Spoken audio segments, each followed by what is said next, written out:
Hello friends, this video on Principles of Inheritance Part 25 is brought to you by examfear.com. No more fear from exam. From this came up the concept of sex-linked inheritance. So sex-linked inheritance means a genetic trait which is linked to the X chromosome, and X chromosome is a part of the sex chromosome. That is why they are called sex-linked inheritance. Now we have to see how does it make a difference if a particular gene is linked to the X chromosome. How does it make a difference to the pattern of inheritance? Now when the gene gets passed on to the next generation, how much difference does it make if it is associated only with the X chromosome with no allele being present on the Y chromosome? It actually makes a big difference, and that is why we read it, or we have a separate group called sex-linked inheritance. So let us understand sex-linked inheritance. So this was discovered by Morgan in 1910 while he was doing these experiments with the red-eyed and the white-eyed Drosophila, the experiments which we saw just now in the previous experiment. So that is how he discovered sex-linked inheritance. He could find that there are certain inherited traits for which the corresponding genes are present exclusively on the X chromosomes. And since they are present on the X chromosome, therefore in case of males, they do not have their counterpart on the Y chromosome. So genes located on X chromosomes for which there is no corresponding allele on the Y chromosome, and this makes a huge difference in the way these traits get inherited. So we will just now have a look at how these traits get inherited. So in order to understand the sex-linked inheritance better, let us look at Morgan's first experiment. So what did Morgan do in his first experiment? In the parental generation, he took the red-eyed female and crossed them with the white-eyed male Drosophila. So female, red-eyed, so they are going to be XX. So one X can have W plus, the other X also has W plus, because he took the homozygous red-eyed female. So this is how the homozygous red-eyed female will be. This was crossed with the male which was white-eyed. So the white eye color will be present on the X chromosome, and there will be no corresponding gene present on the Y chromosome. Right? So now, in order to get the F1 generation, what are the gametes that can be produced by the female? So the only gamete that the female can produce is XW plus. So W plus is the only gamete that it can produce, because both the maternal and the paternal chromosome has got the same gene, right, or the same allele, you can say. But in this case, this can produce two types of gametes. One is the X with the white eye color, and the other one is the Y with no trait for the eye color. Correct? So now, what are the possibilities that can be produced in the first generation? That is the F1 generation.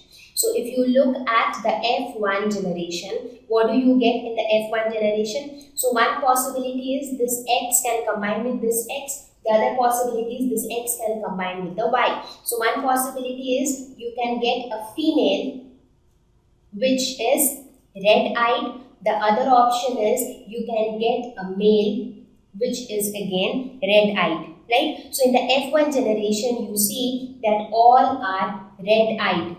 So that is what happened in Morgan's experiment. So F1 generation was all red-eyed, and that is why Morgan thought that, okay, the dominant trait is getting displayed, so it is as per Mendel's rules of inheritance. So here if you see, the father does not pass the trait to the son. So father had white eye, but the father did not pass that trait to the son. Why? Because the father can contribute either X or Y. Now if a boy is being born, that means the Y is being donated by the father, because the boy will have a Y. So this Y is being donated by the father. So Y does not carry the eye color gene, therefore the father could not pass the eye color gene to the son. Correct? So this is what happened in the F1 generation. So now let us suppose if the F1 female which is being produced, so this is a female which is red-eyed. So let us suppose if we try to cross this female with a white-eyed male. So what are we actually doing? We are taking this female which is red-eyed but heterozygous red-eyed, and we are trying to cross it with a white-eyed male. So white-eyed male will be something like this. So what are the possible gametes that can be produced from here? It is this and this. These are the possible gametes here. And what are the possible gametes from here? This and this. So what are the possible options that you can get in order to produce the offsprings? Now this can combine with this can combine with this can combine with this, and this can combine with this. So the all possible offsprings that can be produced are XW plus XW, again XW plus Y, XW, XW and XWY. So what do you see? 50% of the offsprings are female and 50% are male. Wherever you have XX, they are female, and wherever you have XY, they are male. So 50% of them are male and 50% are female. Even in that, if you see, this is red-eyed because it has W plus. This is also red-eyed. But if you look at it, this is a female which is white-eyed, and that is what was observed in the next generation. You remember?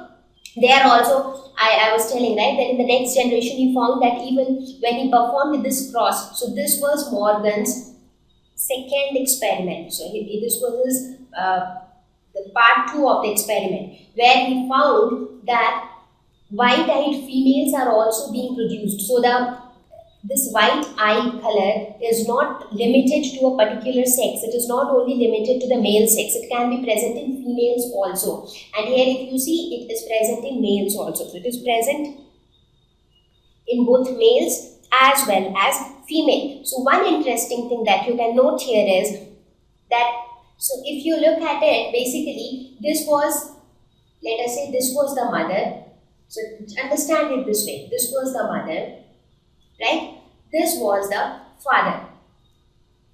Correct? So the father had white eye and the mother had red eye. Now when they gave birth to their kids, now all the kids, the possibility of having a daughter and the possibility of having a son was like 50% each. But both the son or the daughter, they are all red-eyed. So the father did not pass on this trait to his son. Right? But when this daughter, so this was the daughter, so this same daughter, when the daughter got married to another person who was white-eyed, right? What was observed? It was observed that the kids, which were the possibility of having kids with white eye color was 50%, because 50% of the kids are red-eyed, so these two are red-eyed, and 50% of the kids are white-eyed, right? So here we could see that there are certain traits which you might not pass on to your immediate generation. That means if the father did not pass on this trait to his kids, but the same trait was observed in his grandson. And why was this trait observed in the grandson? That was because the daughter was actually having that W. Right? Since the daughter was having this W, that is why this was being passed on to the son. So in this type of sex-linked inheritance, it is being observed that the mother passes on the trait to the son and the father can pass on the trait to the daughter. So if you see here, this W which the father was carrying, he could pass this on to the daughter. But the daughter was still red-eyed because it got red-eyed from her mother. That is why it was still red-eyed. But again, in the next experiment, if you see that when this daughter became a mother, she was able to pass on this white eye color to her son, right? And that is why the son became white-eyed. Correct? So the mother is able to pass on the trait to the son, and a father directly cannot pass it on to the son because the father passes on only the Y chromosome to the son, and the Y chromosome doesn't carry the trait for eye color. Correct? However, the father can pass on the trait to the daughter. So here in this case, if you see, the father had XW, the mother also had XW, and both of them contributed that and made this daughter as white-eyed. So basically in sex-linked inheritance, it has been observed that a father passes on the trait to the daughter and the mother passes on to the trait to the son. And that is why this type of inheritance is also known as criss-cross inheritance, because you see, cross-cross, father to daughter and mother to son. So that is why this process of transmission of gene from mother to son or from father to daughter is also known as criss-cross inheritance. So this is actually popularly known as crisscross inheritance, and it is very common. So just because of the fact that in case of males, they have only one pair of homologous chromosomes which are not identical to each other, and they are the sex chromosomes. So that is the only difference here. Now since X and Y chromosomes are not identical, therefore both of them do not carry the same sequence of genes. So as a result, whenever sexual reproduction happens between a male and a female, what happens is a female will always give an X chromosome, but a male can give an X or it can give a Y. So now if a son is being born, that means the male is contributing Y.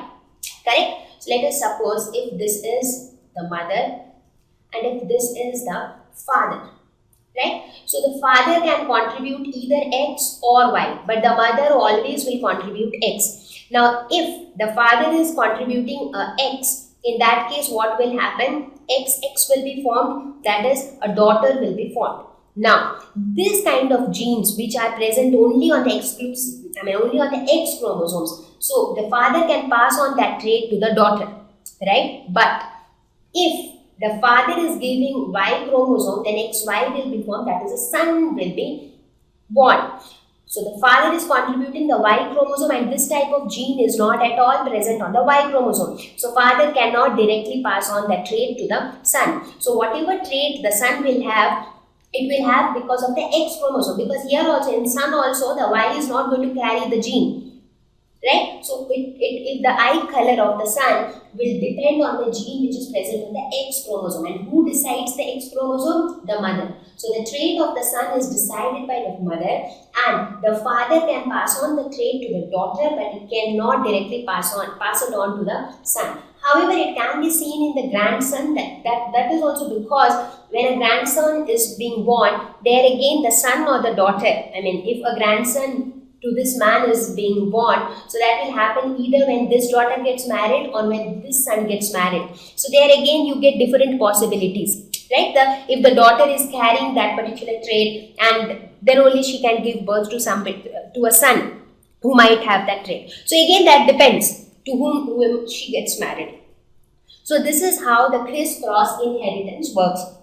So this was one of the important contributions of Morgan, because he was the first one to describe the sex-linked inheritance. Before this, nobody knew that inheritance could be linked to the sex chromosomes as well. So he studied this pattern of inheritance. Thank you. Please visit www.examfear.com to watch more videos, attempt free online tests, get free study material, find tutors and mentors. Thank you once again.